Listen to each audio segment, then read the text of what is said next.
yung itsura guys pag nakasuot na sa atin. O, diba? Napaka-compact lang niya. Belt bag na hindi masyado malaki pero napaka-compact at maraming mailalagay. Well, baka itong Men's-P belt bag na to ang para sa inyo. So guys, ito na yung ikalawa nating Men's-P belt bag. Paano ba naman kasi pagdating sa belt bag na to, yung quality napakaganda. Tela pa lang guys na ginamit, napakakapal. At the same time, pagdating sa zipper, kita nyo naman guys, napaka-durable. At yung nagustuhan ko sa kanya guys, napaka-simple lang ng design. Hindi siya yung typical na belt bag na medyo maraming anik-anik. This one is simple lang, pero ayan, napakaganda dahil marami kayong mailalagay dito. So dito sa first, meron kayong mailalagay dito na wallet, tapos meron pang space dyan para mapaglagyan nyo pa ng kung ano pa yung gusto nyo ilagay dyan. At the same time, dito naman sa ikalawang zipper, naglagay tayo dyan ng phone. Ayan, ito yung phone natin.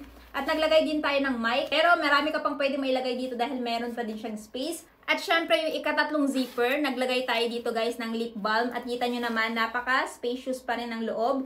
So, hindi siya ganun kalaki. Hindi kagaya ng ibang belt bag na talagang napakalaki at bulky. Ito, napaka-handy lang. Lahat na ng kakailangan ninyo, pwede nang mailagay dito. At ang nagustuhan ko dito guys, meron din siya makapal na buckle. Kaya naman makakaasa kayo na kahit mabigat ng belt bag na to, hindi basta bibigay yung buckle niya. At this one is adjustable. So, yung sa akin guys, in-adjust ko na depende sa waist size ko.